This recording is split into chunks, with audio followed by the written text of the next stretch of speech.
Genèse, chapitre 43. La famine s'appesantissait sur le pays.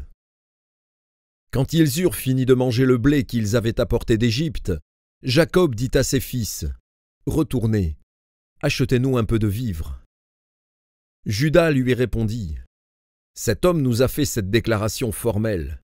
Vous ne verrez pas ma face, à moins que votre frère ne soit avec vous. Si donc tu veux envoyer notre frère avec nous, nous descendrons, et nous t'achèterons des vivres. Mais si tu ne veux pas l'envoyer, nous ne descendrons point, car cet homme nous a dit, « Vous ne verrez pas ma face, à moins que votre frère ne soit avec vous. » Israël dit alors, « Pourquoi avez-vous mal agi à mon égard, en disant à cet homme que vous aviez encore un frère ?»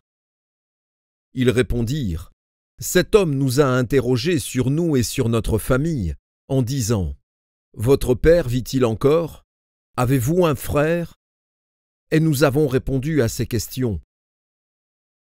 Pouvions-nous savoir qu'il dirait, « Faites descendre votre frère » Juda dit à Israël, son père, « Laisse venir l'enfant avec moi, afin que nous nous levions et que nous partions. Et nous vivrons et ne mourrons pas, nous, toi et nos enfants. » Je réponds de lui, « Tu le redemanderas de ma main. Si je ne le ramène pas auprès de toi et si je ne le remets pas devant ta face, je serai pour toujours coupable envers toi. Car si nous n'eussions pas tardé, nous serions maintenant 2 fois de retour. » Israël, leur père, leur dit, « Puisqu'il le faut, faites ceci. Prenez dans vos sacs des meilleures productions du pays, pour emporter un présent à cet homme, un peu de baume et un peu de miel, des aromates, de la myrrhe, des pistaches et des amandes. Prenez avec vous de l'argent au double et remportez l'argent qu'on avait mis à l'entrée de vos sacs. » Peut-être était-ce une erreur. Prenez vos frères et levez-vous. Retournez vers cet homme. Que le Dieu Tout-Puissant vous fasse trouver grâce devant cet homme et qu'il laisse revenir avec vous votre autre frère et Benjamin. Et moi, si je dois être privé de mes enfants, que j'en sois privé. » Ils prirent le présent. Ils prirent avec eux de l'argent au double, ainsi que Benjamin. Ils se levèrent, descendirent en Égypte et se présentèrent devant Joseph. Dès que Joseph vit avec Benjamin, il dit à son intendant, « Fais entrer ces gens dans la maison, tue et apprête. Car ces gens mangeront avec moi à midi. » Cet homme fit ce que Joseph avait ordonné, et il conduisit ces gens dans la maison de Joseph. Ils eurent peur lorsqu'ils furent conduits à la maison de Joseph, et ils dirent, « C'est à cause de l'argent remis l'autre fois dans nos sacs qu'on nous emmène. » C'est pour se jeter sur nous, se précipiter sur nous. C'est pour nous prendre comme esclaves et s'emparer de nos ânes.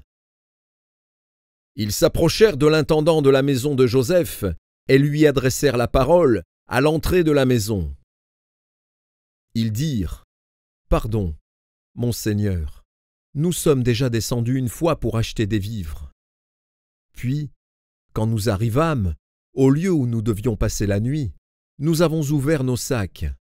Et voici, l'argent de chacun était à l'entrée de son sac, notre argent selon son poids. Nous le rapportons avec nous. Nous avons aussi apporté d'autre argent pour acheter des vivres. Nous ne savons pas qui avait mis notre argent dans nos sacs. » L'intendant répondit, « Que la paix soit avec vous. Ne craignez rien.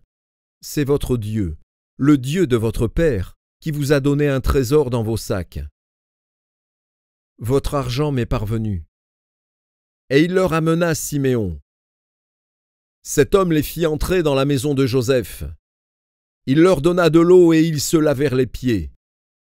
Il donna aussi du fourrage à leurs ânes. Ils préparèrent leurs présents en attendant que Joseph vienne à midi.